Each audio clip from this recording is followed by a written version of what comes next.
दोन्ही राष्ट्रवादी आणि काँग्रेसची आघाडीसाठी हालचाली पुण्यात फिसकटली. सांगली जुळणार का?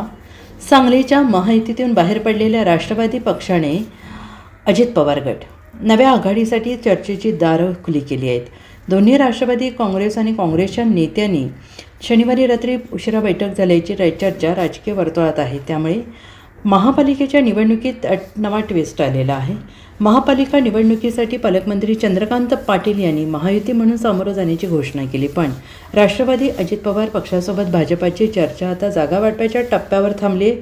त्यात राष्ट्रवादी अजित पवार पक्षात मिरजेतील माजी महापौरांसह अनेक नगरसेवकांनी प्रवेश केल्याने मिरजेतील भाजपाची गणिते बिघडली आहेत. त्यात राष्ट्रवादीने 30 जागांची मागणी करत भाजपावर दबाव वाढवला होता. अखेर भाजप आणि राष्ट्रवादीने अजित पवार स्वतंत्र लढण्याचा निर्णय घेतला आहे. दुसरीकडे महाविकास आघाडीतील घटक पक्षांनी एकत्र येण्याचा निर्धार केला आहे. महाआघाडी म्हणून इच्छुकांच्या मुलाखती पार पडल्या आहेत. राज्यात दोन्ही राष्ट्रवादी काँग्रेस एकत्र लढण्याच्या चर्चा सुरू झाल्यानंतर सांगलीतील समीकरणे बदलली आहेत. महाआघाडीतील काँग्रेस, राष्ट्रवादी शरद पवार आणि शिवसेना उद्धव ठाकरे गटासोबत आता राष्ट्रवादी अजित पवार गट पक्षही सोबत येण्याच्या हालचाली सुरू झाल्या आहेत. राष्ट्रवादीचे मंत्री मकरंद पाटील हे आज सांगलीत दाखल झाले. त्यानंतर या हालचालींना वेग आला आहे.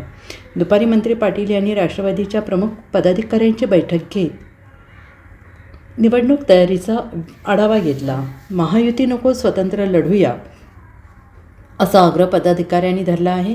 रात्री उशिरा राष्ट्रवादीचे नेते आमदार जयंत पाटील, खासदार विशाल पाटील, माजी खासदार संजय काका पाटील, संजय बजाज यांची मंत्री पाटील यांच्यासोबत आघाडीबाबत प्राथमिक चर्चा झाल्याचं समजत आहे. त्यामुळे महापालिकेच्या निवडणुकीत नवीन ट्विस्ट आलेला असून नव्या आघाडीमुळे भाजपसमोर आव्हान उभं राहणार आहे. Bureau report, SBN Marathi, Sangli.